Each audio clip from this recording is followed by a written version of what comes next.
Ok, hola, buenas tardes. Muy bienvenidos, qué bueno verles a todos este día viernes y con una importante convocatoria además, por lo cual nos tiene muy satisfechos a nosotros.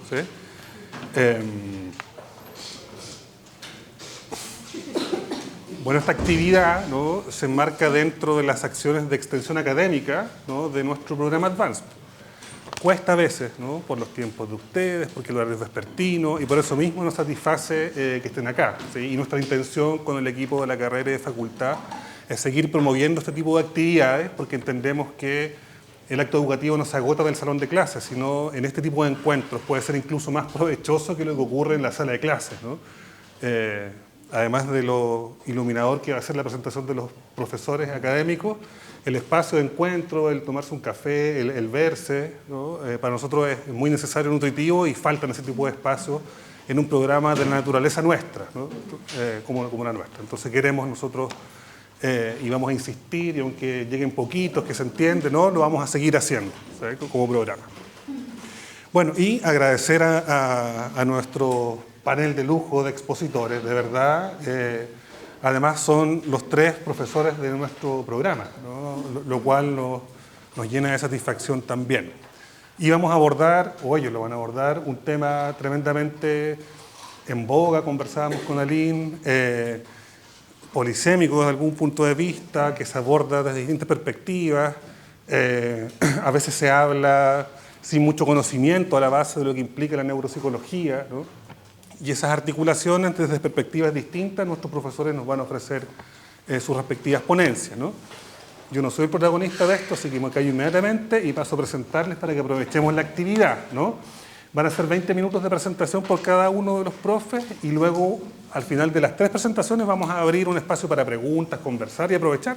Tenemos hasta las 19 horas, que es cuando inician clases nuestro programa. Voy a presentar a los profesores, si bien ustedes los conocen, pero voy a leer su currículum abreviado. La profesora Lilian Muñoz, ¿sí?, ella es psicóloga, magíster en rehabilitación neuropsicológica y estimulación cognitiva. Es docente de pregrado en la carrera de psicología y posgrado en programas de neuropsicología. Desde la clínica, su interés ha sido la evaluación e intervención neuropsicológica en pacientes con daño cerebral adquirido, oncología y trastornos del neurodesarrollo. Su trabajo en el Centro de Rehabilitación Oncológico de la Fundación Nuestros Hijos le permitió el estudio de las secuelas cognitivas de los tratamientos oncológicos. Muchas gracias, Lilian, por estar acá. La profesora Danilka Castro Cañizares es psicóloga y es máster en psicología médica, es doctorada en ciencias psicológicas en el Centro Nacional de Investigaciones Científicas de Cuba y postdoctorada en el Centro de Investigación Avanzada en Educación de la Universidad de Chile, el CIAE. Experiencia en docencia en pregrado, en programas de psicología y pedagogía, y en posgrado, en programas de neurociencias y neuropsicología. Su trayectoria en investigación científica se ha dirigido a temas vinculados a los trastornos específicos del aprendizaje, particularmente las dificultades del aprendizaje de las matemáticas. Muchas gracias, Danilka. Y nuestro profesor Gonzalo Gordon era licenciado en Psicología Clínica de la Universidad Central, con magísteres en el área de la neuropsicología clínica y neurociencia en universidades de España. Posee una experiencia en docencia de pregrado y posgrado, y a nivel clínico se desempeña en la actualidad en la evaluación neuropsicológica en adultos, específicamente en la población adulto mayor. Muchas gracias, Gonzalo. Como les indiqué en el correo, la actividad se está grabando y no se está transmitiendo en vivo, pero se va a subir a nuestro canal de YouTube, psicología.uss. Ahí la pueden ver de nuevo, descargar y todo. Y gracias a Camilo también, que nos está ayudando desde antes en la actividad. Así que sin más preámbulos y sin darles más la lata, yo me siento y dejo a los profesores. Lilian va a comenzar. Tengo que estar sentada. ¿Lo dejo arriba de él, como quieras, ¿eh? ¿Sí? Yo prefiero estar un poco paradita, de pie, cerquita, pero esto es como para que yo se lo ponga. Así se aprende. Ya, acá no va. Porque sí. Ya. A ver. Ya. Muchas gracias. Bueno, muy buenas tardes a todos. El día de hoy voy a compartir un poquito de mi trabajo con los pacientes oncológicos. Por lo general es una presentación que suele abarcar mucho tiempo. Yo le comentaba a Aline y a los colegas también. Y vamos a tratar de reducirla a 20 minutos porque, como bien ustedes saben, posiblemente el cáncer tiene muchas áreas en las cuales se intervienen y se trabajan, ¿bien? Particularmente yo trabajo con el mundo infantil y con algunos pacientes del mundo adulto, pero principalmente mi enfoque del mundo infantil.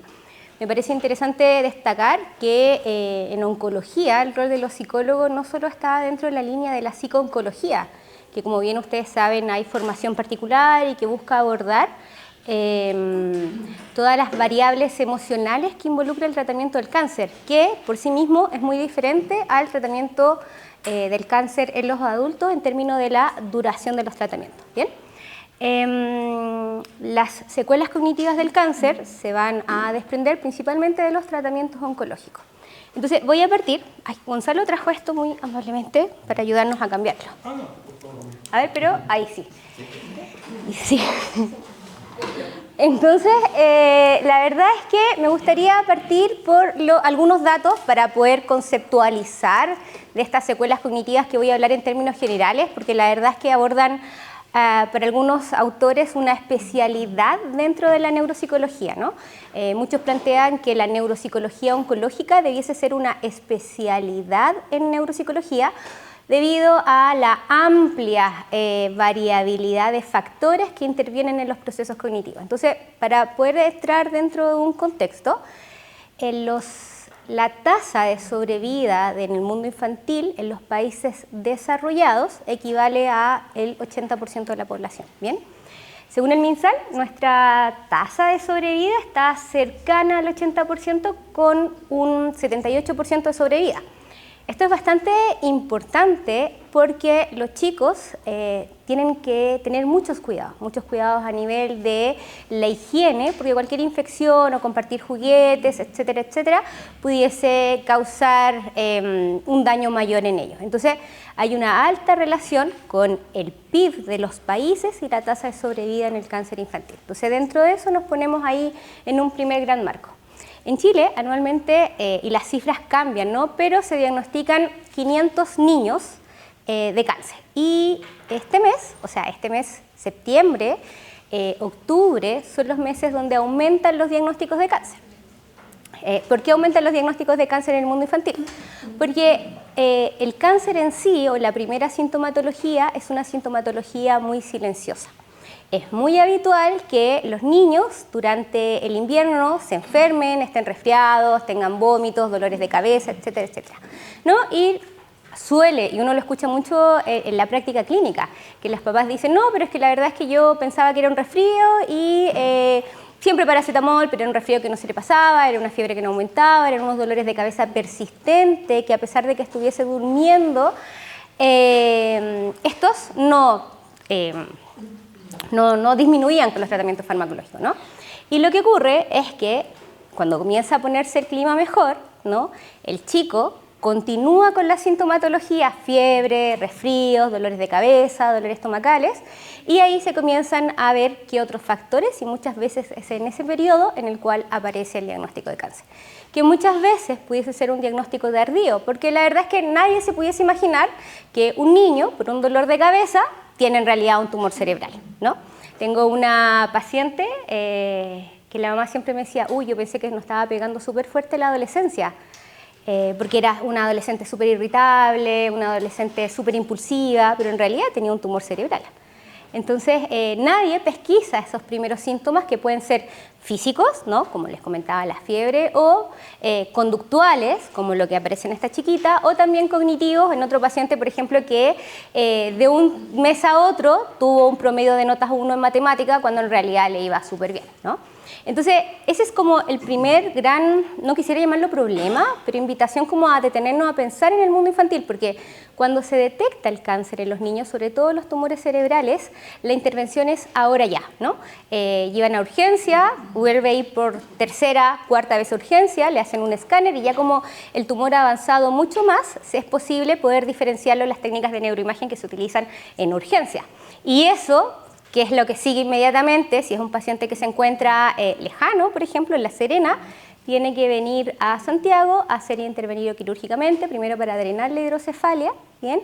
Y en el caso de los pacientes de La Serena, ser tratados en Santiago, porque en La Serena no hay unidades de intervención. Entonces, primero, un diagnóstico tardío. Segundo, un sistema que se tiene que movilizar y cambiar la vida del niño, porque el niño se tiene que trasladar a vivir por el periodo que dure el tratamiento activo a Santiago. ¿Bien? Fuera de eso, el cáncer tiene 3 grandes etapas, ¿bien? Para que vayamos configurando un poco por qué estudiamos las secuelas cognitivas y cuál es nuestro trabajo o intervención. Hay una etapa que es de tratamiento activo, que es la etapa quizá donde hay una quimio o radioterapia o la cirugía de una forma mucho más invasiva, por así decirlo, y es el niño que ustedes suelen ver que ha perdido el cabello, ¿bien? Pero ese es un primer periodo, es un primer protocolo. Después del tratamiento activo, que dependiendo del tipo de cáncer, la etapa en la cual se encuentre, que pudiese durar entre 6 meses a 1 año, ¿bien? Viene una fase de mantención, que pudiese, también dependiendo del tipo de cáncer, depender de 6 meses, 1 año, bien, si es que no existe ningún tipo de recaída, y después hay una fase de seguimiento que pudiese durar inclusive 5 años. Entonces, un niño que es diagnosticado a los 5 años recién puede ser dado de alta de su tratamiento de cáncer a los 18, 15, 20, dependiendo del tipo de cáncer y el tipo de gravedad y todos los elementos que vamos a revisar, ¿no? Entonces, ahí ya nos ponemos nuevamente, ¿no? Pareciera que el cáncer es un punto... por ahí decían que era un entre paréntesis, pero para mí es como un punto aparte en la vida de un pequeño, porque se va a ir desarrollando y todos los factores emocionales, sociales, académicos y cognitivos van a ir de la mano siempre con el cáncer, porque cualquier resfrío, cualquier fiebre va a ser sinónimo para ese entorno como una posible recaída. ¿Bien?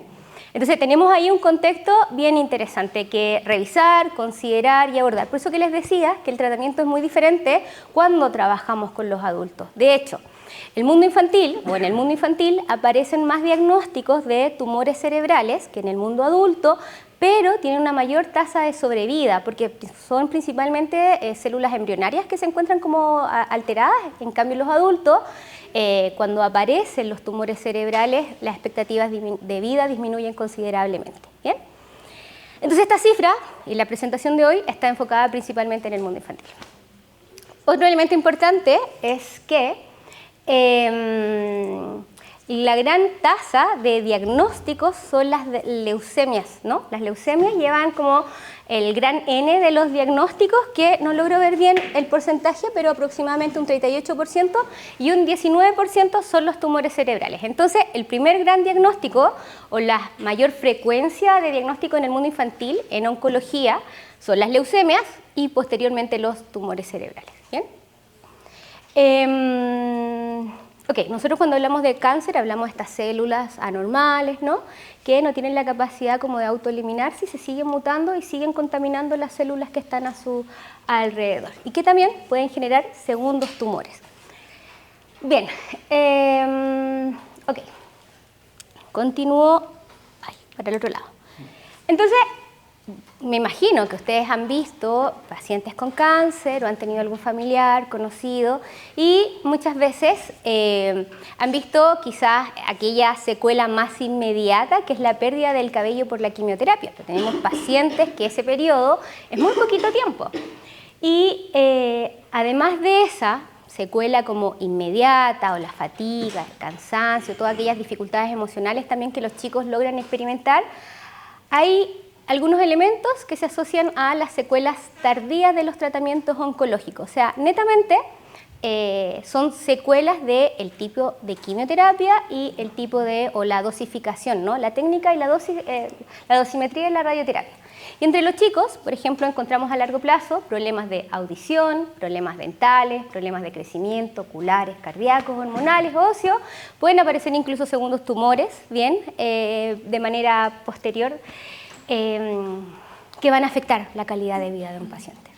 Pero también vamos a encontrar que el 80% de los niños diagnosticados con cáncer evidencian secuelas físicas, pero también secuelas cognitivas. Y la presentación del día de hoy es de explicar un poquito cómo se generan estas secuelas cognitivas y cuál es el impacto que tiene en nuestro quehacer profesional. ¿Bien? Las secuelas cognitivas en los tratamientos oncológicos van a ser muy variables. ¿Bien? Yo me imagino que todos han visto en las películas, o a lo mejor han visto en alguna oportunidad, que las quimios por intravenosa, ¿no? En el silloncito donde tienen que esperar. Bueno, ese es un tipo de quimio.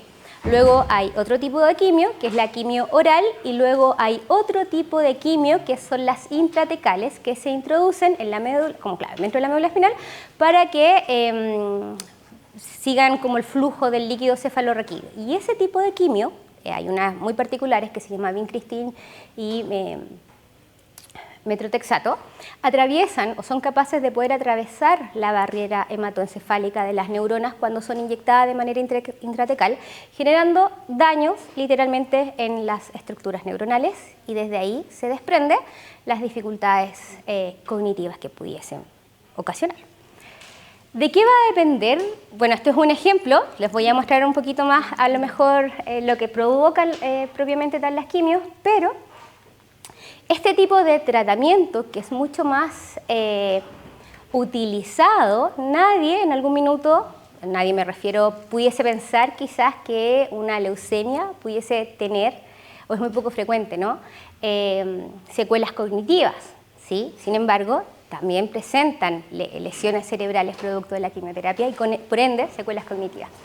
Los tratamientos más utilizados son la quimioterapia, la radioterapia y la cirugía. Dependiendo del tipo de quimioterapia, el tiempo de exposición a la quimioterapia, ¿bien? La forma en la cual se aplica la quimioterapia, si esta quimioterapia va intervenida por junto con radioterapia, ¿no? O a lo mejor es un tumor cerebral que también dentro del protocolo tuvo quimio o radio, las secuelas cognitivas van a ser mayores en los pacientes. ¿Bien?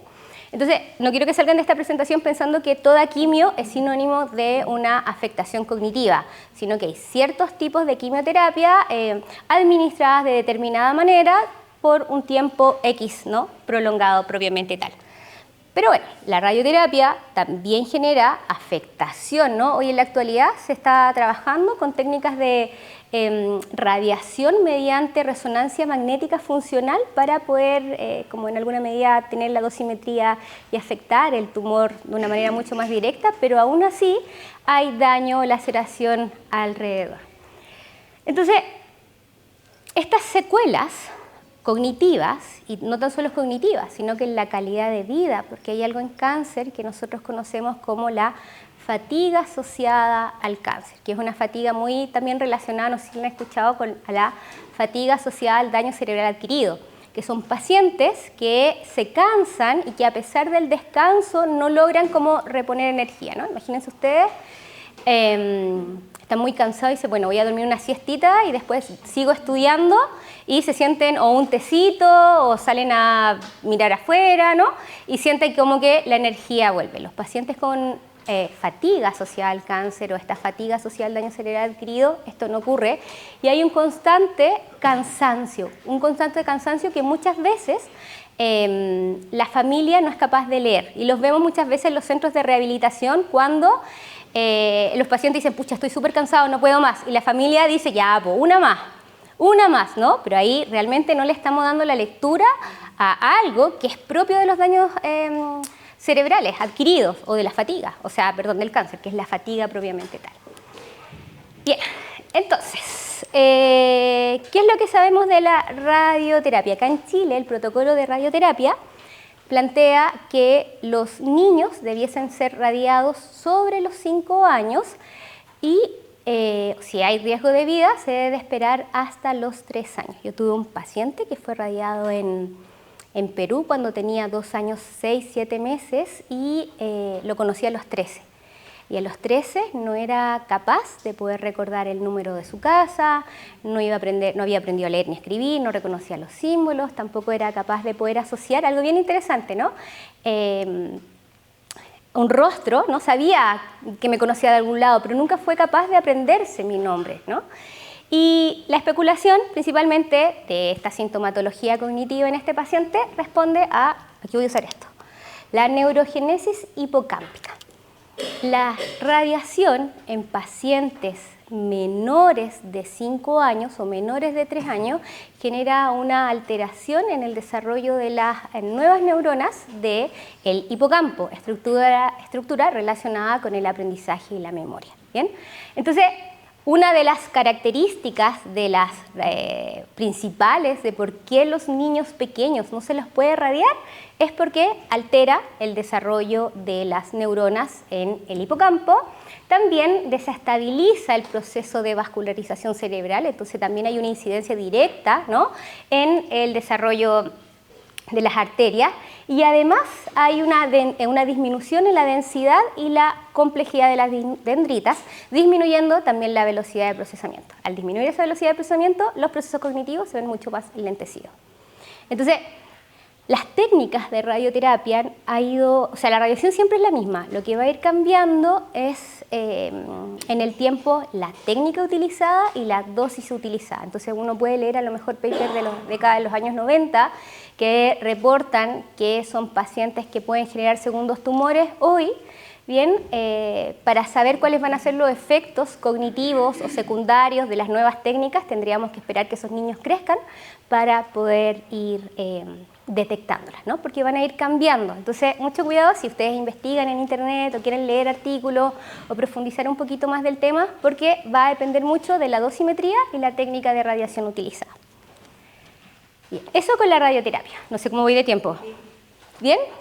¿Me quedan 14? No, llevamos. Ya, ay, me queda muy poco. Yo pensé que me quedan 14 minutos. Ya, no. Y eso que estoy en modo así muy rápido. Ya, les dije que quería tratar de reducirlo, pero es que es difícil. Ya, sigo.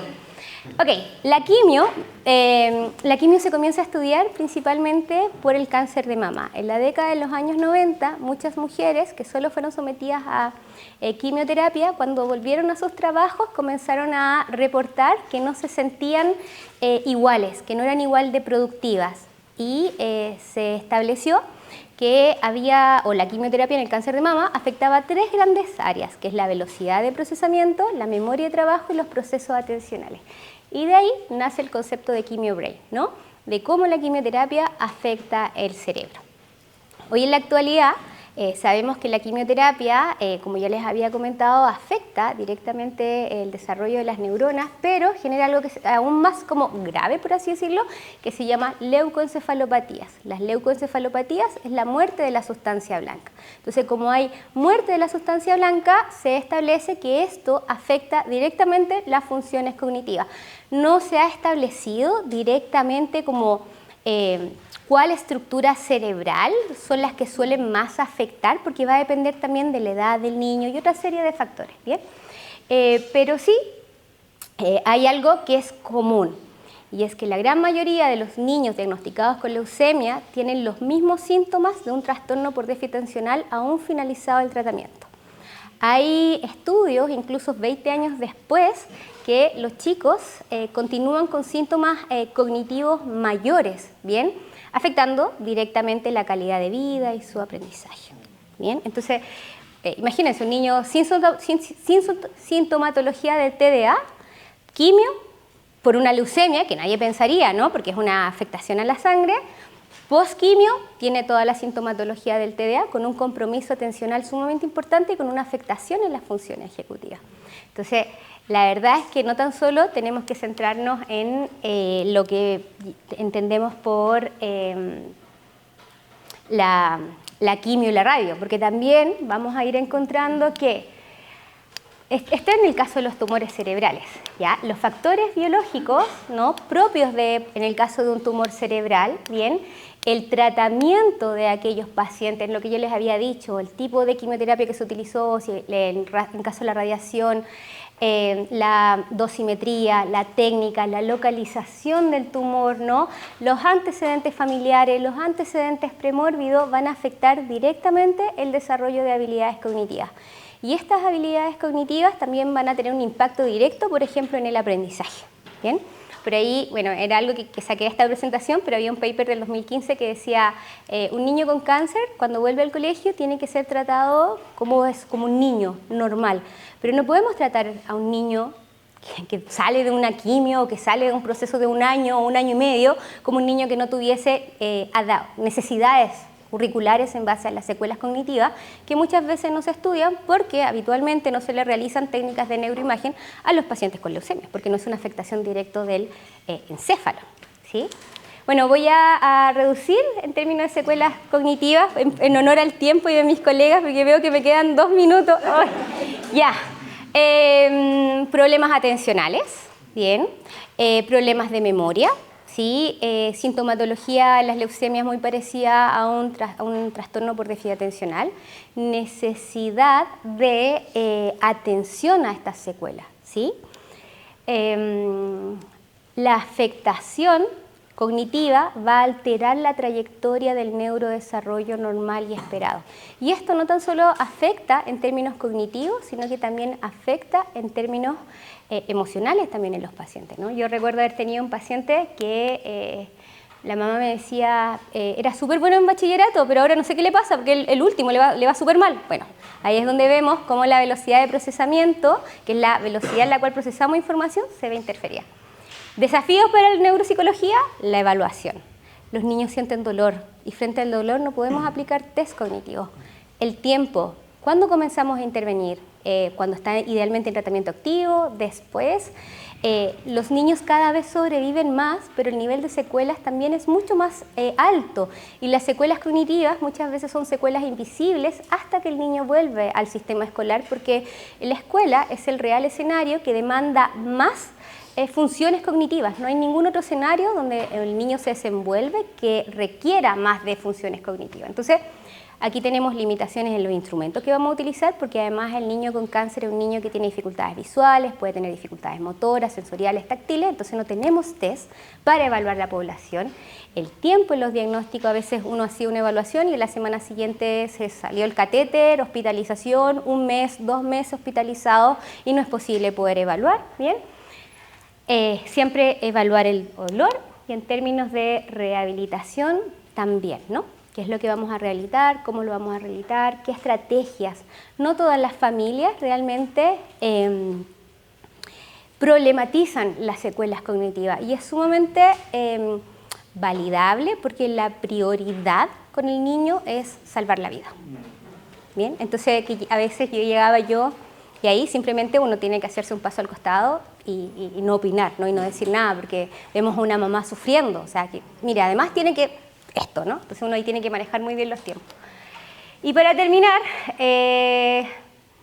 los síntomas ante los diferentes síntomas frente a para el diagnóstico, ¿no? O la sospecha del diagnóstico. 1, palidez, moretones, sangrados, bultos, pérdida de peso, cambios, ¿no?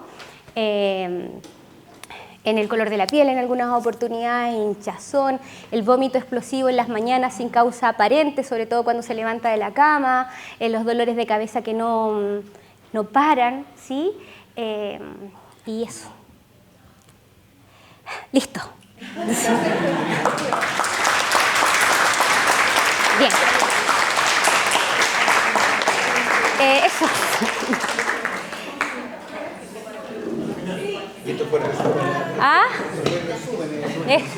Por eso que les digo que para muchos es una especialidad del resumen. Ahí, toma.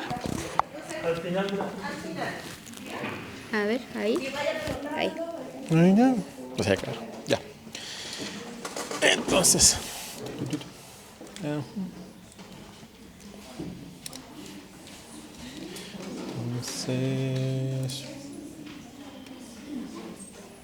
Ya. Bueno, buenas. Sí. Entonces, vamos a aprovechar aquí también. Ya. Entonces, buenas tardes, estimados, estimadas. Ya me conocen, no necesito presentarme ya. Y el día de hoy lo que quiero hacer en esta instancia expositiva, quiero abordar algunas temáticas de la evaluación neuropsicológica en adulto mayor. Como ustedes saben, yo trabajo con adultos mayores. De hecho, lo que más veo en la clínica cada semana. Pero quiero dejar esta presentación también para abordar algunas temáticas que tal vez no lo vimos cuando tuvieron mi clase conmigo, por tema de tiempo obviamente, pero aquí quiero aprovechar de mencionarlas, Como por ejemplo, una cosa, claro, es evaluar al adulto mayor, pero también hay que considerar variables que pueden incidir en la prueba, ¿no? ¿A dónde quiero llegar con esto? Los neuropsicólogos no somos solamente pasadores de pruebas, como decía un profesional, sino que también tenemos que ver al paciente de manera integral. Biopsicosocial, que es un poco la muletilla que suele utilizar en algunos conceptos. Entonces, lo que vamos a abordar acá, obviamente breve, no el tiempo, varios puntitos, desde lo que es ya la finalidad, bueno, ¿para qué vamos a explorar? ¿Por qué es importante explorar neuropsicológicamente? Ojo que eso es la relevancia actualmente. ¿Por qué los doctores no envían sus pacientes? ¿Cuál es el fin? ¿Ya? Algunas consideraciones, al momento de evaluar, como les referí anteriormente, algunas áreas que nosotros evaluamos, que también voy a referir a algunas cosas que también dijo la profesora Lilia Muñoz, y el proceso de evaluación en sí. ¿Ya? Entonces, sin más, a modo general, lo que ustedes están viendo acá es lo mínimo que uno tiene que considerar al momento de evaluar. ¿Ya? Por lo tanto, ustedes pueden ver, por ejemplo, identificación. ¿Qué aspectos conductuales nosotros vemos en los pacientes? Ojo con esto, estimados, estimadas. Esta presentación dice adulto mayor, pero esto también se puede extrapolar a los adultos. Me refiero a menores de 65, 60 años. Ojo, ¿ya? Por lo tanto, cuando nosotros hacemos la evaluación, el objetivo es ver cómo viene el paciente. Primero, conductualmente. Emocionalmente, ustedes se están formando como psicólogos y psicólogas del futuro, ¿no? ¿Cómo el paciente se presenta emocionalmente contigo? ¿Quiere realmente evaluarse? ¿No quiere evaluarse? ¿Tiene miedo por el diagnóstico? ¿Evita la temática? ¿O bien obligado o obligada? Por lo tanto, lo que está mencionado acá involucra aspectos que mínimo uno tiene que considerar en neuropsicología. Y claramente, neuropsicología, la relación de las funciones cognitivas con la conducta, la cognición. ¿Ya? Por lo tanto, ¿cuál es el fin de esto? Claro, ¿por qué evaluar tanto? Para generar lo que se conoce con el término del perfil neuropsicológico. Es como la foto, estimados, estimadas. ¿Cuáles son las fortalezas del paciente, pero cuáles son las debilidades? Por lo tanto, como ustedes pueden dar cuenta, todo esto tiene este fin último. ¿Qué cosa? Aquí está lo relevante de la evaluación neuropsicológica, especialmente lo focalizo en adultos, ¿ya? 18 hacia arriba. ¿Ya? Diagnóstico, poder ayudar en el diagnóstico al profesional que te está derivando el paciente, pero también aquí está la relevancia. Bueno, lo diagnostico, ayudo al diagnóstico y después ¿qué? ¿O no? ¿Le sirve? Como ustedes ya se acordarán cuando yo suelo hacer clase, bueno, ¿para qué le sirve al paciente que le digan que está deteriorado cognitivamente moderado o severo? Bueno, el paciente va a decir, bueno, tengo ese problema. Algunos no se dan cuenta, otros sí. ¿Para qué? Para poder ayudar en un programa de rehabilitación neuropsicológica y también poder ayudar en el tratamiento. ¿Y a quién? Al médico tratante que te envía el paciente. Por lo tanto, como ustedes pueden dar cuenta, la neuropsicología es sumamente relevante en la clínica. Nosotros los neuropsicólogos, y si a alguien le interesa aquí en el curso dedicarse a neuropsicología, tenemos una relevancia muy importante con los pacientes, porque te ayudamos en esto. Si nosotros no estamos acá, puede afectarse incluso un buen diagnóstico, que el doctor, por ejemplo, se equivoque con los fármacos, porque confundió una depresión con demencia, que son cosas que en ocasiones suelen pasar, ojo. Y eso grave, ojo, situaciones, o que no se le hace un programa de rehabilitación al paciente también. Entonces, ¿dónde quiero llegar con esto? Y aquí quiero focalizarme en adultez mayor. Fíjate que tengo esto, perdón. La costumbre del botón. Lo que se encuentra cada curso forma parte... Mira, curso, disculpe. Me acordé. Estimados, estimadas. Casi. Claro, querido curso, me faltó el clásico. No se queda pegado. Entonces, como ustedes pueden ver acá, aquí lo que hice es poner una noticia, ya que está en la web, de hecho lo publicó la Universidad Católica, considerando un poco el censo del 2017, porque ahora van a hacer un nuevo censo, ¿ya? Para actualizar en relación a la cantidad de adultos mayores que hay en Chile, en donde de hecho esto se sabe hace rato que la población chilena, incluso hasta latinoamericana, incluso extrapolo, mundial, está envejeciendo. Excepto tal vez en India, ya que hay más niños que más población más pequeña que adulta. Por lo tanto, ¿a dónde quiero ir con esto? El hecho de que estén apareciendo más adultos mayores de 65 años ya el 2017, ojo que falta el censo del 2020, o acaba de ser el 2024, 2025, eso implica que eso va a requerir también la presencia de profesionales que se especialicen en el trabajo con el adulto mayor. De hecho, hay autores que suelen decir que la psicología va a terminar siendo una psicología geriátrica. Obviamente, sin menospreciar a quienes les gusta el infantil. Entonces, pero el tema es que va para allá. Por un tema de que la esperanza de vida va aumentando. Por lo tanto, una pirámide clásica donde están los más jóvenes abajo y arriba, los más adultos, va a empezar a ponerse de esta manera. Y después va a ser así, al revés. Eso implica que inevitablemente se van a necesitar profesionales que aborden temáticas o enfermedades que se enfrentan las personas de adultos mayores. ¿Ya? Y aquí quiero ir con esto.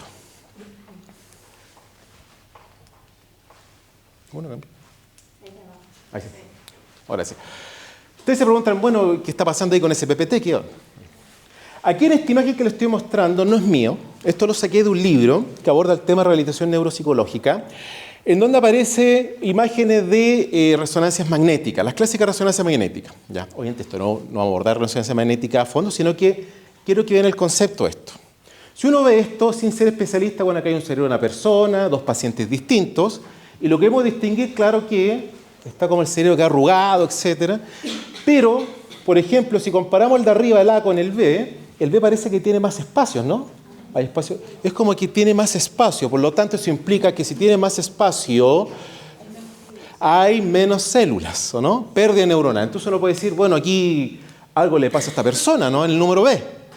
Lo que le estoy mostrando acá es un parangón o una relación que hace un libro y que de hecho está pasando en los estudios de que las técnicas de neuroimagen sirven, pero no son absolutas o concluyentes. Dicho de otro modo, lo que se encuentra acá en el número B es un envejecimiento normal, no es demencia. Entonces uno puede decir, bueno, qué raro acá, porque pareciera que hay pérdida neuronal, crecimiento ventrículo, o sea, se están perdiendo células, pero es un envejecimiento normal. Dicho de otro modo, ¿qué está pasando? Actualmente la clínica esa es la gran problemática. Las técnicas de neuroimagen están ayudando bastante para poder ver, entre comillas, la lesión de los pacientes, pero a nivel observacional el paciente no está presentando una demencia. Es el tema. Entonces vienen los malos diagnósticos. Si me quedo solamente con esto, hay demencia. Una persona adulto mayor está aumentando un cuadro de deterioro cognitivo, entonces podemos extrapolar de qué demencia y nada que ver. Esto que les estoy mostrando suele pasar mucho en la clínica. ¿Por qué les digo? Porque nosotros los neuropsicólogos nosotros no pasamos estas pruebas. Obviamente, nosotros no pasamos técnica de neuroimagen. De repente vemos el diagnóstico, pero hasta ahí no más. Vemos las características, todo. Entonces, eso implica la necesidad de una evaluación completa. Eso quería llegar. Integral. ¿Ya? Sirven las técnicas de neuroimagen a nivel de estructura, claro. Pero hay que ir un poquito más allá. Y ahí aparecemos nosotros. Ahí aparece la neuropsicología. ¿Qué es lo que buscamos? El envejecimiento. Si el paciente tiene un perfil normal o si está pasando un envejecimiento más patológico. O sea, el paciente está perdiendo neuronas o las neuronas están funcionando mal. Ojo con lo que acabo de decir. ¿Por qué ustedes se preguntarán? Porque las técnicas de neuroimagen muestran fotos. Pero una cosa es que tú pierdas neuronas y otra cosa es que el cerebro no se active de una manera adecuada o se hiperactive, que se dice. Por eso están las técnicas de neuroimagen, por ejemplo, que mencionaba aquí la profe Lilian, con lo que son las técnicas que son con por tinción, que el paciente ahí está en la resonancia y hay ruiditos y se activan ciertas áreas. ¿Qué pasa? Se sabe que todas las personas van perdiendo masa encefálica producto de la edad, es normal, todos. ¿Ya? Puse un poquito esto, si quieren también googlear todo el clásico, se acordará el lóbulo frontal, la corteza prefrontal, para quien no se acuerda que está detrás aquí la frente, dorso lateral. Es normal que eso vaya fallando con los años, que eso se expresa que en ocasiones las personas de mayor edad tienden, no todos, a ser poco flexibles a los cambios. Acuérdense un poco cuando yo suelo utilizar esos típicos ejemplos, cuando digo, imagínense que a usted le pasan el último celular a un adulto mayor de 85 años, el último iPhone, no sé cuál, y tome. Puede que lo utilice o puede que no, o no le guste. Yo dice, pero estimada, no sé, el último tiene de todo, dice, no, es que no me gusta, prefiero otro, me gusta el antiguo. ¿Qué hay detrás de eso? Una disminución en la flexibilidad cognitiva, que eso es normal. Y eso pasa porque hay pérdida neuronal, producto de la edad, en esta área del cerebro, el lóbulo frontal. Pero cuando eso aumenta más de la norma y nuestros pacientes empiezan a tener problemas en la actividad de la vida diaria, ahí cuando aparece la evaluación. Y ojo, también la evaluación neuropsicológica sirve para discriminar cuando Estamos hablando del envejecimiento normal. Que el paciente te llega y te dice que tiene un problema de memoria y tú lo evalúas y está súper bien. Pasa. De hecho, me pasó hoy día en todo caso. Cosa del destino con un paciente. Entonces, tú pasas las pruebas y dices, bueno, este paciente está bien. Y me dice que tiene problemas de memoria. ¿Qué está pasando? ¿Qué hay detrás? Psicología pura. Y ahí aparece la clínica, entre la psicología clínica, dar cuenta que hay un tema del contexto. Por lo tanto, cuando abordamos, y quiero focalizarme en lo patológico, como ustedes están viendo acá en la presentación, en lo patológico, claro, uno puede decir ya, demencias. De hecho, les voy a contar el día de hoy que, y probablemente ustedes se acordarán que lo mencioné en su momento, que la demencia cambió de nombre. Ya no se le dice demencia actualmente. ¿Ya? Pero también existe el deterioro cognitivo leve. La persona que está con la problemática que le está afectando en su vida diaria lo oculta o no se nota mucho. Entonces, lo que estoy mostrando acá es un poco el camino patológico que los pacientes están padeciendo, los adultos mayores, pero también puede pasar y algo que tiene que ver mucho con lo que mencionó la profesora Lilia Muñoz, que por distintas circunstancias también aparece el cáncer con la edad también. Tumores cerebrales, adultos mayores que especialmente fuman mucho, historial de tabaquismo, tumor cerebral. También pueden aparecer otras variables que pueden influir y que, claro, ahí para nosotros como neuropsicólogos no tenemos la prueba para decir es un tumor cerebral, obviamente. Pero sí lo que nosotros podemos determinar es el perfil, qué es lo que el usuario, el paciente, tiene conservado o qué es lo que tiene dañado.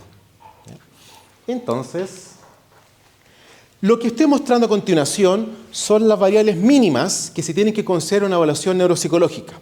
¿Ya? Lo puse aquí unos cuadritos y ustedes pueden empezar a ver acá y decir, bueno, acá hay un montón de cosas. La edad, porque una cosa es evaluar a un adulto mayor que tiene 85 años con una prueba está permitida para hablar paciente de 85 años versus un paciente de 65, edad. La educación, que se sabe que el paciente que tiene un mayor nivel de educación tiene un mayor factor de protección frente al daño con la edad. ¿Qué hay detrás de eso? Ustedes se preguntarán, las conexiones neuronales. Mientras más estimules, más conexión. Entonces dura más en el tiempo. Pero quiero focalizarme solamente en algunas, lo voy a mencionar todas, pero también está el tema emocional. Esto lo quiero recalcar. Ustedes pueden ver, por ejemplo, aquí dice el tiempo de la evaluación, el motivo de consulta, que son cosas que, por ejemplo, uno va viendo en psicología. ¿Por qué el paciente me viene a ver? ¿Por qué es derivado? Pero la emoción es sumamente relevante. Los adultos mayores, estimados, estimadas, pueden presentar deterioro, claro. Algunos sí, otros no. ¿Qué puede implicar que uno presente un deterioro? Lamentablemente, actualmente es el azar. No es que uno diga, yo tengo esto de deterioro, no están así. ¿Por qué? Por todas estas variables. O que también el usuario viene con una condición. Pero detrás de esto, ¿dónde quiero llegar? Está el componente que adultos mayores, porque no sé si ustedes sabían que la principal causa de muerte actualmente a nivel de suicidios en Chile es de adulto mayor, antes de la adolescencia. Ahora adulto mayor, se dijo después de la pandemia. Entonces uno dice, bueno, ¿por qué el adulto mayor ahora y no el adolescente? Por todas las temáticas que están pasando a nivel emocional, más allá del tema económico, y eso genera también un adulto mayor que tiene padecimientos psicológicos, que no encuentra psicólogos preparados para evaluarlos o hacer terapia psicológica, porque hay pocos, o no interesa el área, pero eso cuando no se trata puede dañar el cerebro. Es el tema. Dice, ¿pero cómo? Claro, una depresión grave, que el paciente no se tome fármacos, el paciente inevitablemente va a dejar de comer probablemente por la misma depresión, va a dormir poco, mayor estrés, eso aumenta el problema neurológico. Por lo tanto, ¿dónde quiero llegar con esto? En toda evaluación neuropsicológica de adulto tienes que abordar todas estas variables. Y esto también involucra un tema que yo siempre lo dejo en el tintero, el coste económico también. ¿Cuánto tiempo tú puedes evaluar al paciente? El paciente puede verte por 2 sesiones, 3 sesiones, que es un gran tema en neuropsicología que actualmente se está viendo. ¿Cuánto nosotros podemos evaluar en tiempo y si los pacientes también pueden solventar el pago del mismo? Este es el cuestionamiento, claro, ahí depende un poco más de cada neuropsico, entre comillas. Pero todo esto son variables que uno tiene que ir considerando. También el tipo de pruebas, el tiempo de evaluación, etcétera, etcétera. Por lo tanto, ¿cómo nosotros vamos evaluando con las pruebas? Aquí he puesto de manera general los tipos de prueba a nivel de características. Es probable que ustedes también ya vieron, quienes han tenido el ramo de evaluación cognitiva, algunas pruebas que son más de screening, esas pruebas que son cribado o clivaje, que son como más generales, más breves, ¿ya?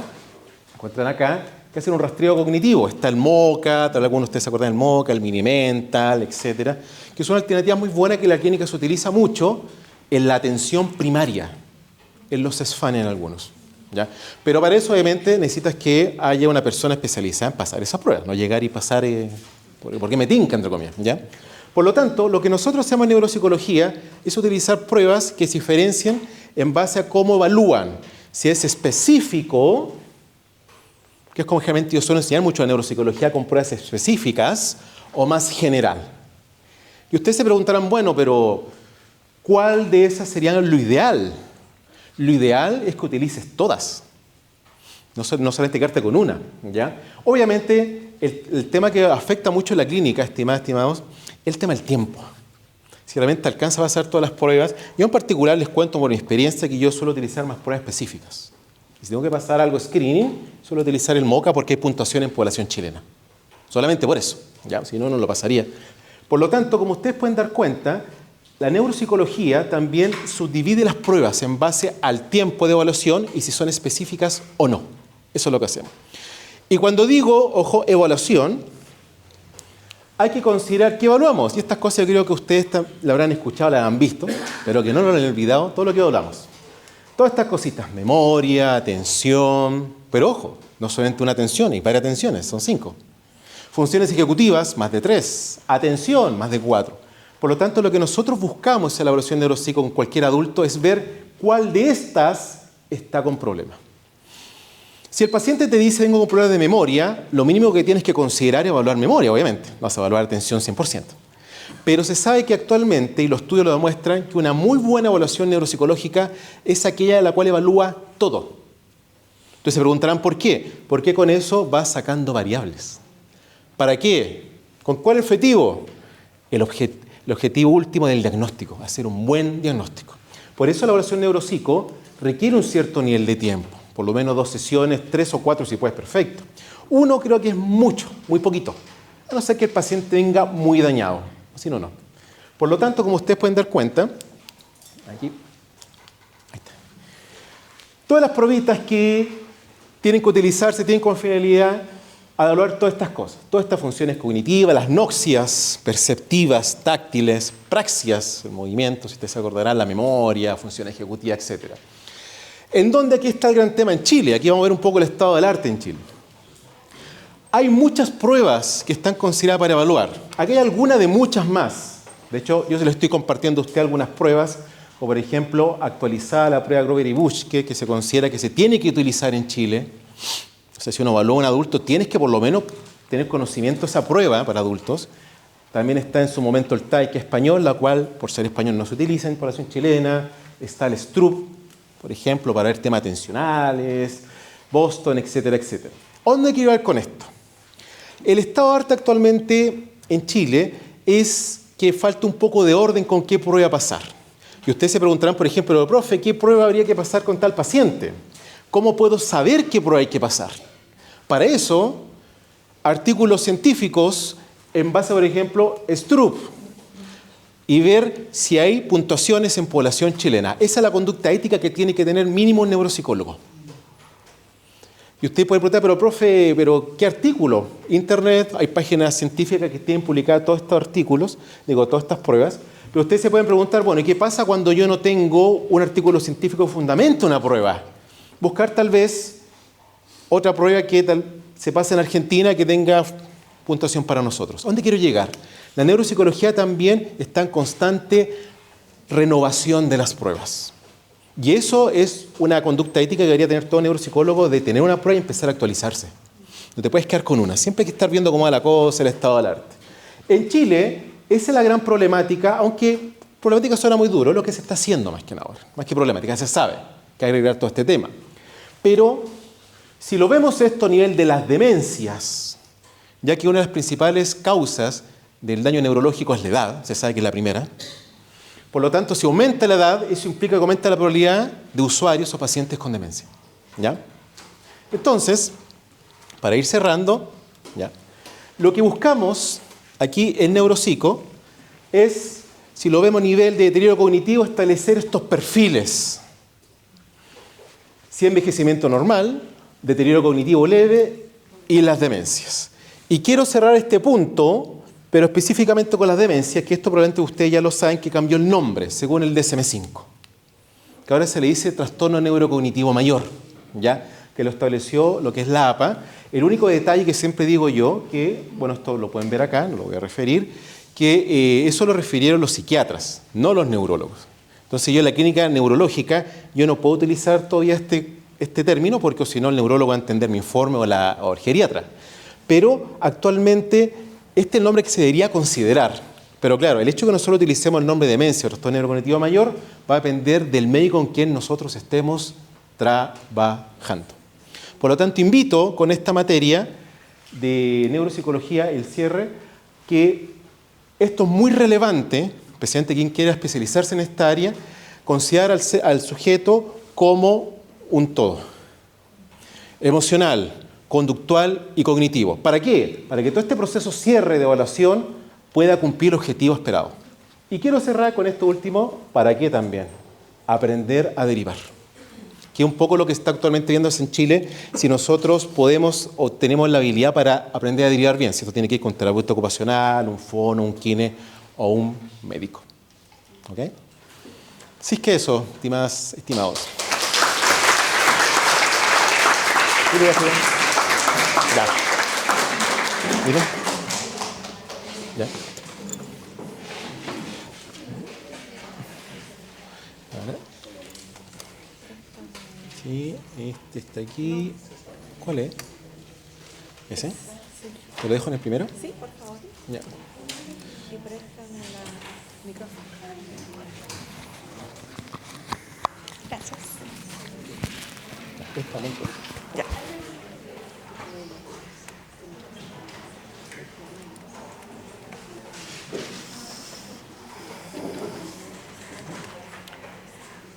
¿Cómo es la frase? Estimado curso. Buenas tardes a todos, chicos. Bueno, igual todos ya sí me conocen.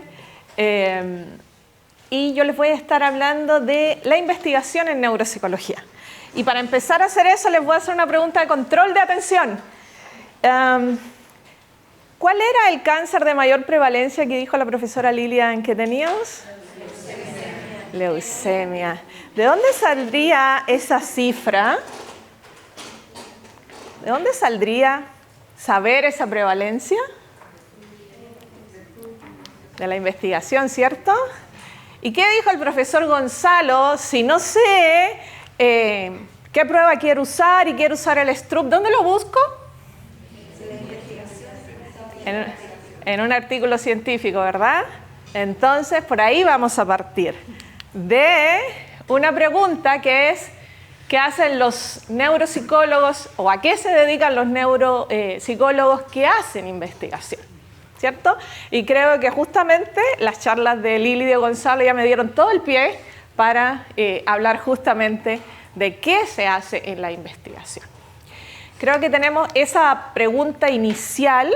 Y sí quiero partir un poco contándoles que cuando hablamos de qué se hace en la investigación en los neuropsicólogos es similar más o menos para todas las ramas de la psicología, que es lo que cambia el foco de la pregunta, ¿cierto? Entonces, si nosotros partimos de esta pregunta, podemos comenzar a responder con 3 elementos. ¿Qué hacemos en investigación? Básicamente, estudios sobre el funcionamiento neuropsicológico típico y atípico, ¿cierto? Yo quiero saber qué está pasando en las funciones cognitivas del adulto mayor, si tiene envejecimiento normal o patológico, tengo que ver el normal para ver quién es patológico, ¿cierto? Por tanto, siempre hay que ir estudiando funcionamiento típico y atípico. Y ahí vamos a tener diferentes tipos de estudios que tenemos, vamos a ver algunos de ellos más explicados. Los estudios exploratorios, descriptivos, correlacionales, analíticos y los estudios experimentales, ¿verdad? Otra gran línea de investigación es la sistematización del conocimiento.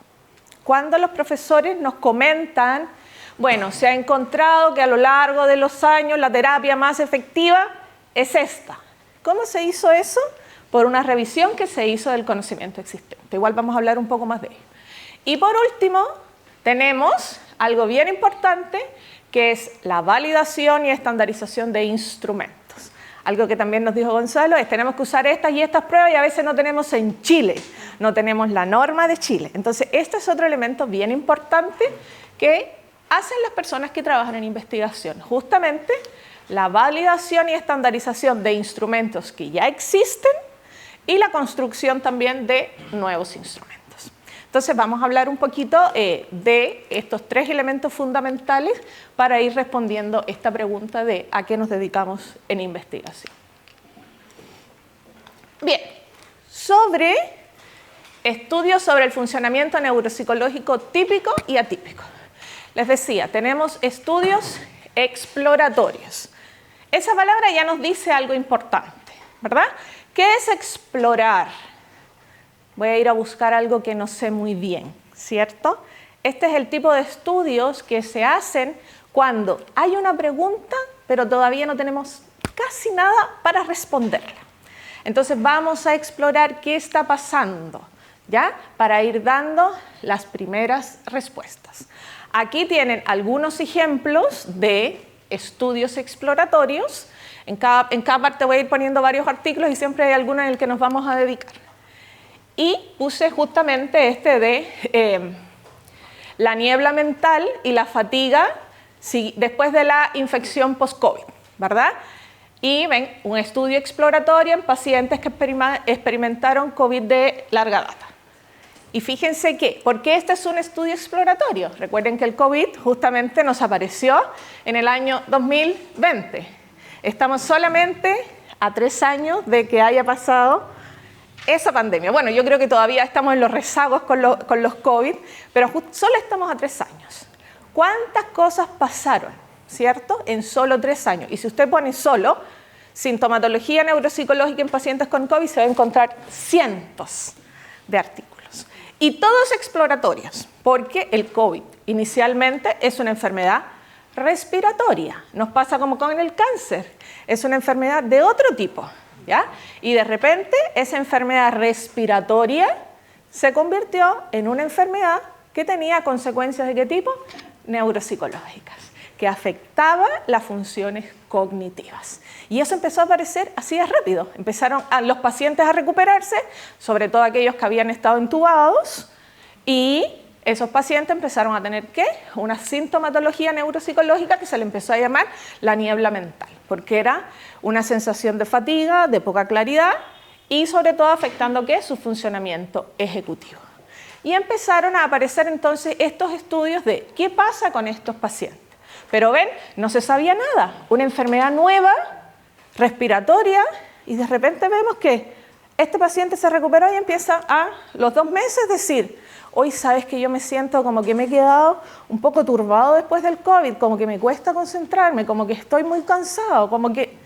Y ahí se empezaron entonces ¿a qué? A pesquisar esos pacientes, a ver la sintomatología y a aparecer todas las tesis de los estudiantes de Magíster 2020-2021, COVID y síntomas neuropsicológicos, perfil cognitivo, bueno, los profesores son testigos de eso, perfil cognitivo de pacientes post-COVID, pacientes post-COVID hospitalizados y no hospitalizados, ¿quién es más grave que quién? ¿Ven? Eso es un estudio exploratorio. Y aquí empiezan entonces estas personas que se dedican más a la investigación a tratar de ir buscando respuestas a estas preguntas iniciales de las que todavía no tenemos mucho conocimiento. Y básicamente, ¿por qué le digo los que se dedican a la investigación versus los que se dedican a la clínica? Fundamentalmente, el mundo ideal es que estemos súper bien conectados y que trabajemos codo con codo. Pero en el mundo real eso no sucede tanto. ¿Por qué? Porque esto demanda de mucho tiempo. Mucho tiempo que a veces quienes están en la clínica están evaluando a sus pacientes, evaluando a sus pacientes, evaluando a sus pacientes y no disponen de tiempo real ¿para qué? Para dedicarse a la investigación. O disponen de tiempo para coordinarse con un académico y decirle, mira, me está pasando esto con mis pacientes, ¿les interesaría investigar? Y ahí están entonces los académicos como polillas detrás de los libros, detrás de los artículos, leyéndoselo todo buscando esa pregunta, ¿verdad? Esto en primera instancia. Pero estos son para esas preguntas que todavía tenemos poco conocimiento. Pero tenemos otro tipo de estudios que son los estudios descriptivos, ¿verdad? Como su nombre lo indica, describir. Ya bueno, y lo siento, tuve que marcar el nombre de su profesora porque su ego no podía pasar desapercibido. Su ego no podía pasar así. Entonces, estos son variables, preguntas de las que ya tenemos algún conocimiento, ¿ya? O bastante conocimiento, pero con muchas investigaciones que han ido pasando, se han ido ocurriendo nuevas ideas, ¿verdad? Por ejemplo, les voy a hablar de dice contribución de las redes atencionales al rendimiento en aritmética, en niños, en escolares de básica, por ejemplo, ¿ya? Hay niños que tienen dificultades en aritmética, ¿verdad? O que tienen discalculia. Hay varias hipótesis que ya se han desarrollado sobre eso, de predictores que son numéricos específicos que tributan a un buen desempeño en las matemáticas. Pero después, con el tiempo, han ido apareciendo otras hipótesis que también hablan de procesos de dominio general, donde dicen que fundamentalmente el funcionamiento ejecutivo y la atención tienen una alta influencia, predicen significativamente el posterior desempeño en las matemáticas. Y aquí hay que investigar, hay que describir de verdad qué influye más. La memoria de trabajo verbal, bueno, eso está, no, eso no es La memoria de trabajo verbal o la memoria de trabajo visoespacial. Como acá nos decían, hay muchos tipos de memoria, hay muchos tipos de atención. ¿Qué es lo que más influye en el rendimiento en matemáticas? La atención focalizada, la atención dividida, la atención ejecutiva, la atención alternante. ¿Ven? Hay que ir buscando y vamos cada vez más refinando ese conocimiento que existe sobre algunas otras patologías. Ahora, bueno, también están los estudios correlacionales que dicen esta variable está altamente correlacionada con esta otra. Por ejemplo, rendimiento ejecutivo está correlacionado con una mejor fluidez de la lectura, digamos. Eso quiere decir que a mayor rendimiento ejecutivo, mejor fluidez de la lectura. ¿Ven? Hay ese tipo de estudios también que correlacionan, que analizan variables. Como en el tiempo, vamos a ver si la quimioterapia, tener 20 sesiones de quimioterapia está correlacionada con mayor deterioro, o 10 sesiones se correlacionan con un no tanto deterioro, ¿ven? Correlacionar variables en el tiempo, ese es otro tipo.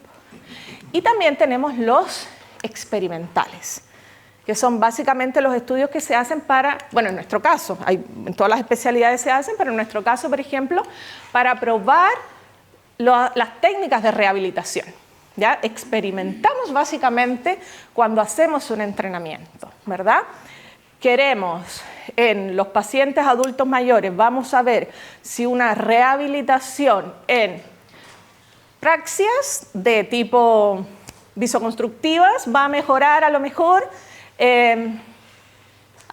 Ayúdeme, profesor, ¿qué podría mejorar? La escritura en los adultos que hayan tenido una agrafia adquirida por una CB determinada, ¿ya? Entonces, vamos a ver si funcionará mejor si entrenamos la grafia, o voy a probar en otro la praxia, o voy a probar en otro y le voy a hacer mejor tareas de planificación.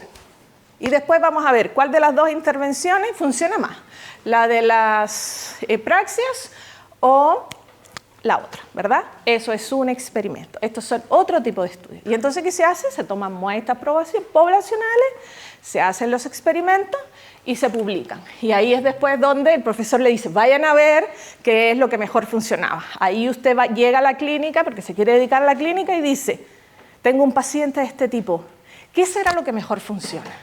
Y no tiene un colega al que preguntarle. Y dice, voy a buscar. Y encuentra que este tipo de terapia, que usted creía que era re buena, se ha mostrado que realmente no tiene ningún efecto. Entonces dice, ya, esto no lo voy a hacer, pero ¿dónde lo buscó? En una investigación previa que se hizo con esa población, ¿cierto? Y bien, hablando de eso, de buscar, tenemos también el otro tipo de estudios que tienen que ver con la sistematización del contenido. Y estas son las revisiones sistemáticas. Una revisión sistemática no es una simple revisión bibliográfica, ¿ya? Porque en esto suelen haber confusiones. Nosotros podemos hacer una revisión literaria. Les digo, a ver, chiquillos, su trabajo final de la asignatura va a ser, tienen que elegir un tema y hacer una revisión sobre ese tema. Ustedes buscan elementos y hacen su revisión literaria. Pero eso no es una revisión sistemática. Una revisión sistemática es, en palabras simples, un estudio de estudios. ¿Ya? Uno debe buscar en la literatura, por ejemplo, quiero ver, pensemos en TDAH, ¿cuál es el mejor tipo de intervención que ha funcionado en los TDAH? ¿Qué hago? Y voy a revisar los estudios de los últimos 15 años. Pongo intervenciones en TDAH, de todo tipo. Y busco todos los estudios que han habido ahí, ¿verdad? ¿Y qué se hace entonces? A analizar cuál es la tendencia. Y en esas tendencias entonces se encuentra cuáles son los mejores tipos de tratamiento, cuáles no han funcionado, porque puede ser que usted se encuentre el artículo de Danilka donde dice que un entrenamiento de función ejecutiva de una semana mejora significativamente el rendimiento de los niños con TDAH de 3er grado. Y dice, ¡ay, qué re bueno, voy a hacer esto mismo! Pero después cuando usted hace esa revisión sistemática, se encuentra que en 2 estudios que se hicieron después dice, el entrenamiento en función ejecutiva de las 3 semanas se encontró que realmente no produce ninguna diferencia significativa en los escolares de 3er grado. Y se encuentran 2 estudios más que tampoco lo hicieron. Entonces, para eso son las revisiones sistemáticas. Por eso, cuando ustedes quieran buscar sobre un tema o empezar a investigar sobre un tema, siempre, primer paso, buscar las revisiones sistemáticas. Esto es lo más importante, porque ahí usted tiene el conglomerado de todo lo que ha estado pasando y la tendencia de verdad, de cuál es el resultado más significativo, cuáles son los que han dado mejores resultados y cuáles son los que realmente no han dado los mejores resultados. Y esto no es solo para la investigación, no solo para la intervención, perdón, para los experimentales, es también para todo. Cuando hablamos de predictores, decimos, tener una buena exposición a la matemática informal es un buen predictor de el rendimiento matemático en 1er grado. ¿Ya? La comparación de conjuntos es un buen predictor de matemática en 1er grado. Y ya usted dice, uy, qué bueno, esto es un predictor para siempre. Pero después se encuentra una revisión que dice, es un buen predictor en 1er grado. Sin embargo, se ha encontrado que no predice el rendimiento de los niños a partir de 2º grado. ¿Ven? Entonces, por eso, nosotros cuando vamos a tributar a un tema, tenemos que buscar, ¿qué? Las revisiones sistemáticas. De ahí usted se encontró lo que hizo Pedro Pérez, me encantó. Entonces, vamos a mirar el artículo de Pedro Pérez. Y ahí vamos profundizando. Pero siempre tenemos que partir de acá, porque estos tienen esa recolección más grande de la información y la tendencia de lo que ha pasado, las comparaciones. Entonces, ven ustedes aquí esto, miren, la comparación de la eficacia de varias intervenciones, ¿ven? Una revisión sistemática de intervenciones.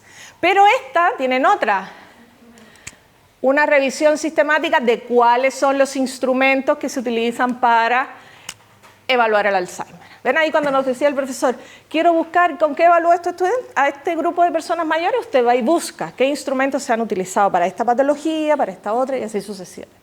¿Ven? Esto es una muy buena fuente de información, de conocimiento de la actualidad. Y siempre se están haciendo revisiones sistemáticas. A los investigadores les encanta esto. Les encanta, bueno, uno porque ofrece información muy valiosa y porque es una forma de hacer un buen estudio sin tener que ir a evaluar una muestra.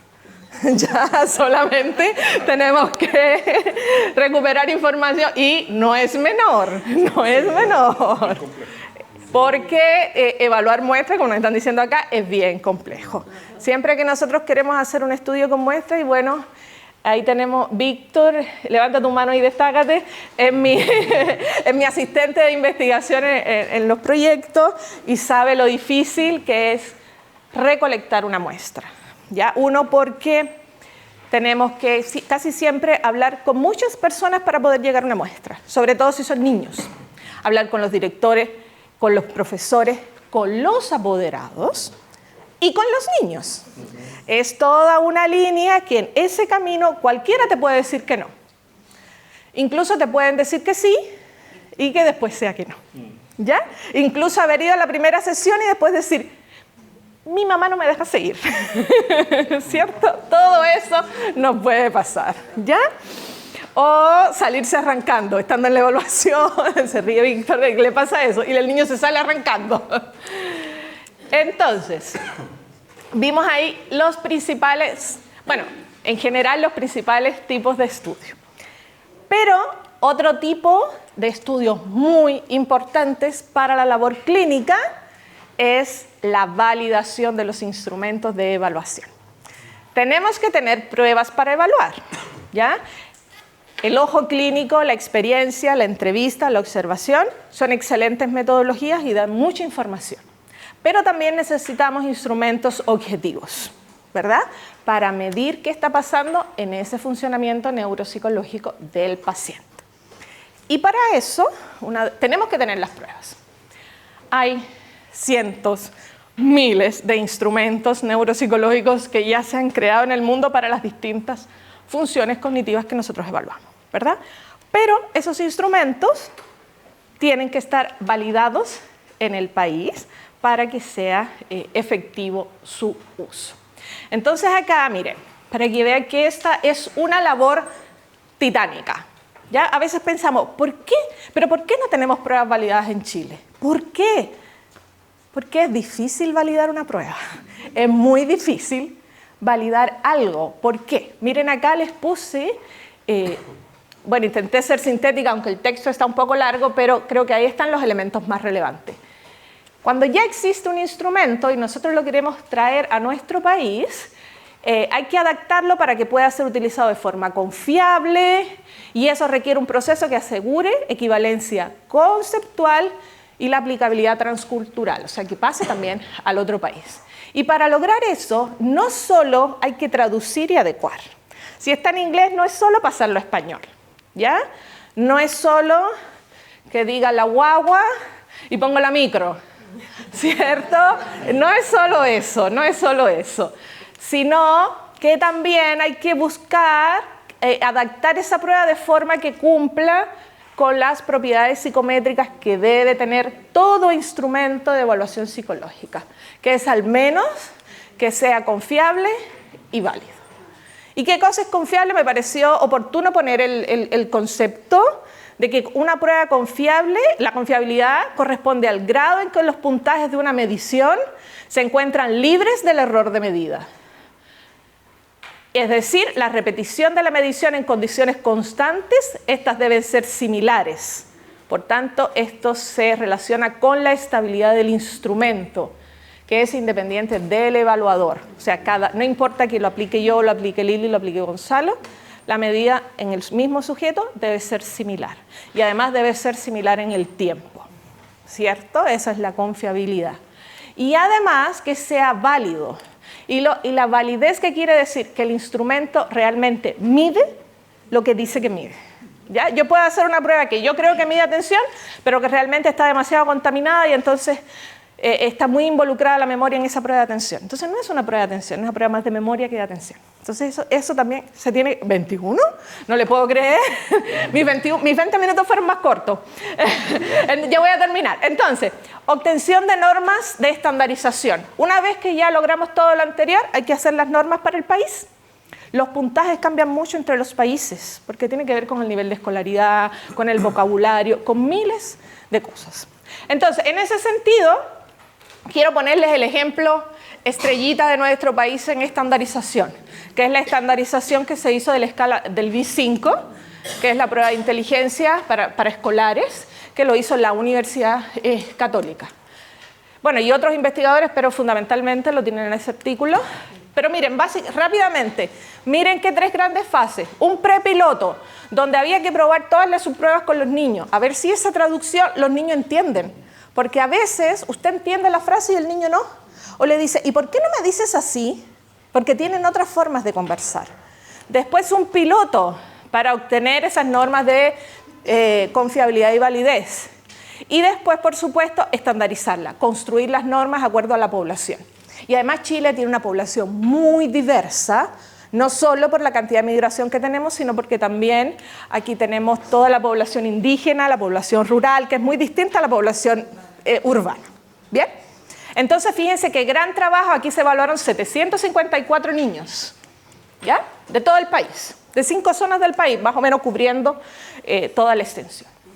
Y por último, otro elemento también importante es no solo validar los que ya existen, sino que hay que construir también nuevos. Eso también hacen los investigadores, construir nuevos instrumentos justos del país. A veces es más difícil adaptar uno de otro país que hacer uno nosotros mismos. Y entonces, imagínense, la anterior partía como de aquí, pero entonces antes que eso, si vas a hacer uno nuevo, hay que hacer una revisión extensa de la literatura, todas esas revisiones sistemáticas. ¿Qué está pasando en instrumentos ahora? ¿Qué hay? ¿Cuáles son los predictores? ¿Qué hago para hacer un instrumento? Y hay que consultar a los expertos también, ¿ya? Hay mucha bibliografía, pero también usted tiene expertos en su patio. ¿Qué tú haces? ¿Qué tú has hecho? Y te dice, mira, yo este instrumento de verdad pegado es bueno, esta tarea, este tipo de ítem tributa bien.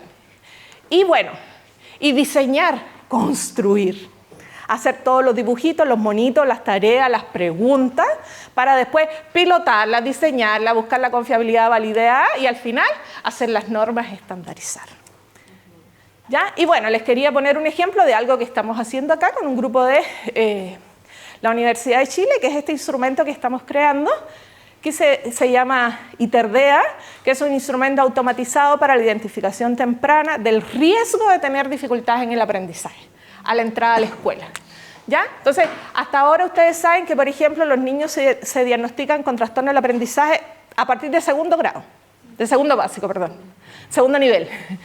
Pero nosotros queremos que justo a la entrada de la escuela se haga el perfil del niño, para que se puedan, ¿qué? Justamente intervenir cualquier dificultad que tenga el chico tempranamente y no se espere al post-mortem, ¿verdad? Entonces, esto, miren, para que vean lo mismo que les dije antes de las fases, este es un proyecto que tuvo un proyecto 1, lo que les decía de las inconveniencias. Era un proyecto de 2 años que terminó siendo de 4 años, por las 7 plagas.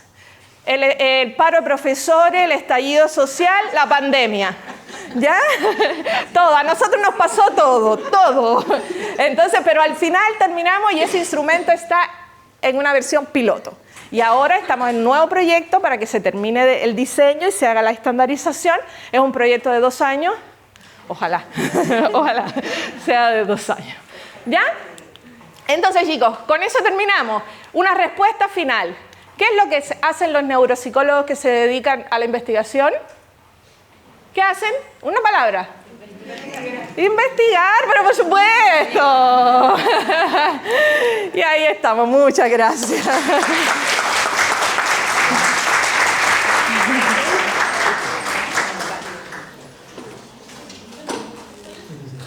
Ahora un espacio para las preguntas.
¿En cáncer? No, en general. De la última intervención. ¿Respondo la primera? Respondo los dos. Sí, o sea, sí, pues los trastornos del neurodesarrollo, si bien ya no hay un perfil cognitivo específico, por ejemplo el TDA tiene un perfil muy variado, cognitivamente. Se espera que exista un compromiso en la atención, pero no necesariamente la pérdida de la atención. También a veces hay una hiperfocalización, que igual eso genera una alteración atencional. Y evidentemente la quimio, la radio o dependiendo del tratamiento van a aumentar más aquellas dificultades cognitivas previas que aparecen. O los chicos, por ejemplo, con diagnóstico de síndrome de Down, que suelen presentar también bastantes diagnósticos de leucemia. Entonces eso, el síndrome de Down también se caracteriza por dificultades en memoria, atención y función ejecutiva. Entonces los tratamientos quimioterapéuticos también van a influir más en esas afectaciones. Y segundo, sí, hay líneas bien interesantes en términos de lo que se hace en rehabilitación en diferentes poblaciones. Hay estudios de casos y hay estudios en grupos de pacientes. En Chile la batuta en términos de rehabilitación la lleva la Diego Portales en el estudio de daño cerebral adquirido. Hay muchos estudios de caso únicos y algunos programas de intervención. Hay una discusión bien interesante cuando se habla de la rehabilitación o la intervención en personas con demencia, porque la demencia es una enfermedad, trastorno cognitivo mayor, Gonzalo, perdóname. Perdóname, Gonzalo. Porque claro, para algunos no se rehabilita, sino que se interviene, porque son enfermedades neurodegenerativas. Pero esas son las dos grandes líneas como en investigación que hay en términos de rehabilitación. Una pregunta, pero usted se refirió aquí al tratamiento de radioterapia se aplica de 3 distintas maneras. La quimio. Pero que finalmente todas van a tener un daño en el menor. Mi pregunta es la siguiente, quizás nos apartamos un poco de la parte de psicología, pero me llama la atención que si bien el cáncer se lleva tratando muchos años, sigue siendo tan agresiva la terapia. No hay investigaciones, no hay avances científicos que permitan que ese impacto no sea tan grande como, por ejemplo, que lleguen a afectar tanto. Claro, la que afecta más es la intratecal. La oral no tiene un impacto tan directo porque no logra atravesar la barrera hematoencefálica. No todas las quimios atraviesan la barrera hematoencefálica. Las intravenosas o las orales suelen no atravesarla. La quimio intratecal sí atraviesa la barrera hematoencefálica generando un daño. Ahora, es bien interesante porque el estudio de las secuelas cognitivas recién tiene un auge en 1990 y es donde aparecen diferentes estudios. Entonces, en términos de como aterrizaje un poco, es tardío, por así decirlo, ¿no? El primer artículo que habla de secuelas del cáncer y habla como de deterioro cognitivo apareció en 1974, pero después de eso solo a través de las quejas del cáncer de mama es donde se hicieron estudios más en profundidad. Ahora, esos son los desafíos en términos de la oncología. Cada vez sobreviven más pacientes, pero también cada vez van a ver el costo de la calidad de vida es más deteriorado en estos pacientes. Aquí hay una pregunta. Profesora, en realidad para el panel, y desde mi ignorancia y mi primera aproximación al tema, me queda una sensación de los expositores que hablamos contra un sujeto indeterminado que evalúa nuestros parámetros. ¿Quién es? ¿El Ministerio de Salud? ¿La investigación sola? ¿Cómo nos insertamos en este proceso? Me imagino que el Ministerio de Salud es un equipo multidisciplinario. ¿Quién da las directrices de lo que hace ese trabajo? Hay que escuchar al profesor que como que el médico no sabía lo que hacía en algún momento, o lo tenía un espacio como extremadamente amplio de acción. Y aquí luego que mi hija está estudiando terapia ocupacional y llega muy frustrado porque dice que nadie sabe lo que ella hace. Entonces, de alguna forma, me quedo como con esa sensación de que hay un espacio muy amplio. Y cuando hablamos, por ejemplo, de la validación de la investigación, ¿contra quién? ¿Quién es nuestra contraparte? ¿Va a decir que varios? ¿Son el ámbito científico? ¿La academia? ¿O hay un estamento del Ministerio de Salud? No sé quién. Hay un órgano. Tú tienes la pregunta en relación a quién establece las directrices de lo que hace el neuropsicólogo. Nosotros somos parte de un equipo multidisciplinario. Quienes sean ser psicólogos van a ser parte de un equipo de contención. ¿Quién dirige lo que va a ser ese equipo de contención? Está establecido bueno, ¿respondo yo o responden ustedes? Adelante nomás. Mira, la verdad es que la neuropsicología es una rama o una subdisciplina de la neurociencia, por así decirlo, pero me parece muy importante hacer una diferencia entre la neuropsicología propiamente tal y la clínica neuropsicológica. La clínica neuropsicológica nace en los años 70 principalmente, cuando el psicólogo clínico no podía responder a las demandas, por así decirlo, decirlo, de intervención que tenían los pacientes con daño cerebral adquirido, ¿bien? Entonces, como el clínico en alguna medida no tenía las herramientas para poder trabajar con estos pacientes, surge esta modalidad en la cual para la clínica neuropsicológica primero tú tienes que ser un muy buen clínico psicológico. Bien, y en base a eso, en 1994 hay un convenio de la APA, que es el convenio de Houston, donde establece las directrices del rol del neuropsicólogo y además la formación que se requiere para poder ejercer como neuropsicólogo, para poder llamarse neuropsicólogo. En la clínica neuropsicológica, en la especialidad de la psicología, porque si bien todas las profesiones pueden estudiar las funciones cognitivas, ¿no? Como la fonoaudiología, la terapia ocupacional, bien, pero la clínica neuropsicológica es una especialidad de la psicología clínica. ¿Y localmente quién nos valida? ¿El Ministerio de Salud? Localmente, Sí, de hecho el Ministerio de Salud, con el, bueno, Gonzalo, la asociación, Gonzalo, la asociación. La Por favor, sociedad. la sociedad. Dos cositas. Bueno, la primera, claro, por ejemplo, a nivel de evaluaciones, lo que salió el 2019, que fue bueno, y el 2020 salió el tema de un manual que hizo el Ministerio de Salud para el tema de las buenas prácticas para el diagnóstico en demencia. Y ahí se establecen las pruebas que se tienen que considerar cuando veas a un paciente y que están validadas con Chile. Pero acá hay un tema, claro, son pruebas que están validadas en Chile, pero algunas son de 2015 validadas. Entonces también ha pasado 8 años. Pero ya que es lo que hay, eso tienes que utilizar. Entonces te dice que eso es lo mínimo que tienes que utilizar. Y si no tienes esa prueba, tienes que moverte. Eso es lo que un poco plantear. El MinSal, pero eso fue producto del Plan Nacional de Demencia.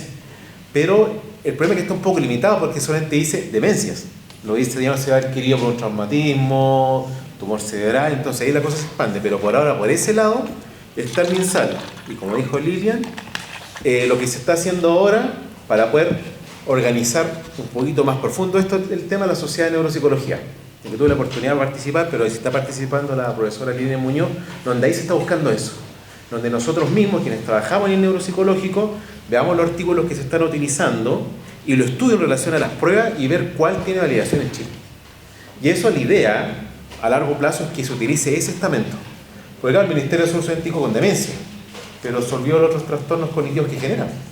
Aún así hay estándares internacionales que divisen direccionar la práctica clínica. ¿No hay una componente psicológica donde se administre el tema de psicología?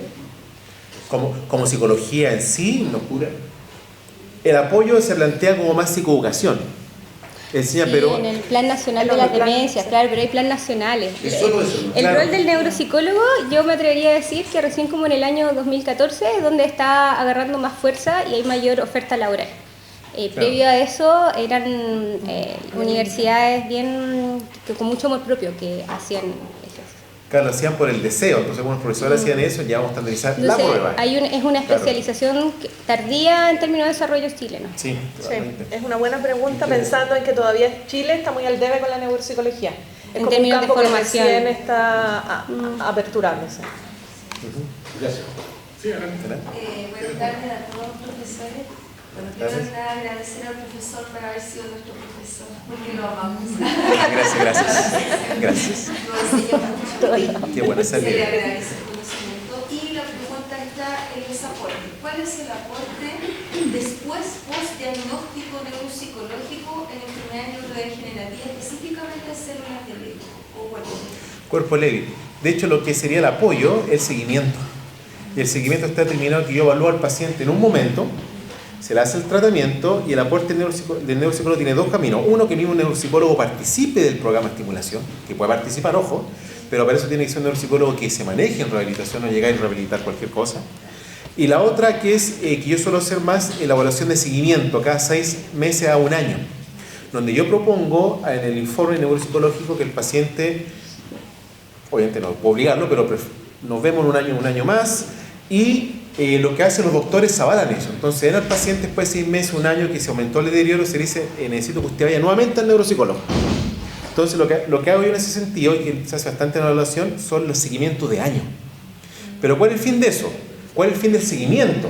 Para ver si realmente el tratamiento que se le está haciendo al paciente tiene, entre comillas, no vamos a decir mejora porque es neurodegenerativo, pero sí efectiva en el sentido de que la velocidad va disminuyendo, porque al fin y al cabo, ojo, los pacientes no se van a mejorar, pero sí con un buen tratamiento, ese tsunami que es degenerativo disminuye la velocidad y aumenta mucho la esperanza de vida. ¿Y a qué me refiero que sea bueno? Que si el paciente lo evalúa en el 2020, 2021 se mantiene igual a nivel de las puntuaciones. Entonces se demuestra claro que los fármacos que se le están dando al paciente están ayudando, y no solamente los fármacos del neurólogo o geriatra, sino que también el tratamiento de rehabilitación neuropsico que puede ser un terapeuta ocupacional, un kinesiólogo si es necesario cuando son temas motores como cuerpo débil, también un fonoaudiólogo. También aborda los síntomas conductuales y psicológicos de las demencias. Exacto, por lo tanto, el gran fuerte es el seguimiento. Porque eso vale, o sea, después el paciente dice, bueno, por eso entendí que esa persona pasó un montón de pruebas, ahora me vuelvo a ver porque hay que comparar. Y eso me he dado cuenta que hay pacientes que lo están entendiendo, pero porque los mismos doctores le dicen, necesito que haya de nuevo para allá para ver los avances. Porque de repente los avances pueden ser muy imperceptibles a nivel conductual, pero con las pruebas se nota algo. Entonces el fuerte, como ahí está el apoyo de uno que tiene que mantener. Y claramente, no solamente se mantener, sino que también apoyo psicológico si es necesario. Al paciente con temas neurodegenerativos al principio sí, después no, porque van perdiendo parte neuronal. Pero a los familiares, eso sí o sí. Los familiares es crucial para evitar el síndrome del cuidador. Es Y la última pregunta, porque además es clase. Perdón. Si yo tengo que ir a clase.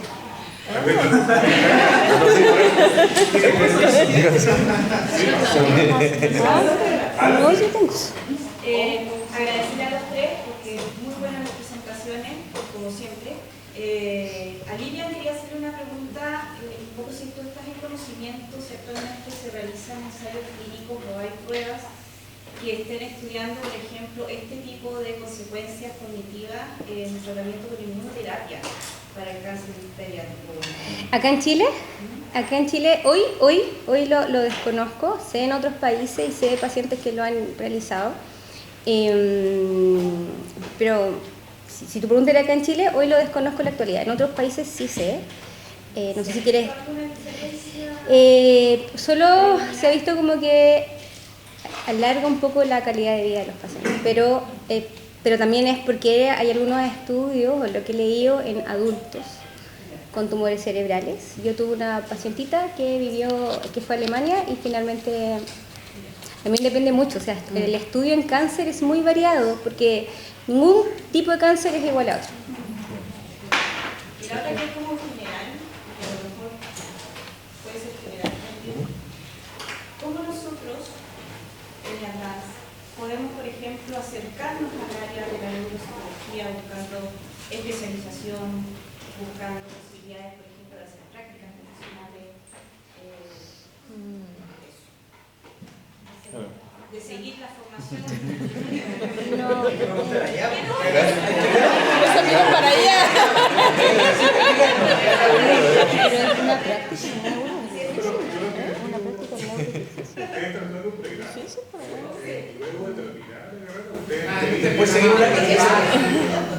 Sí, a mí me gustaría decir que es una especialización y es una especialización de la clínica psicológica y eso implica primero una buena base clínica. ¿Sí? Para el psicólogo implica una buena base clínica. Y deseablemente experiencia también en la Clínica, sí. Porque imagino implica leer la lectura de los síntomas emocionales, Exactamente. conductuales, cognitivos de los pacientes. Cuando el síntoma es emocional o cuando es neuropsicológico. La lectura de la depresión o la ansiedad frente al deterioro cognitivo. Sí, y ahí la psiquiatría como conocimiento es muy relevante. Previo a neuropsico, una muy buena base de psiquiatría te permite mucho para evitar lo que le mencionaba usted. De repente, paciente con depresión que dice que no hace nada, algunos dejan de hacer sus cosas, se confunde mucho con una demencia.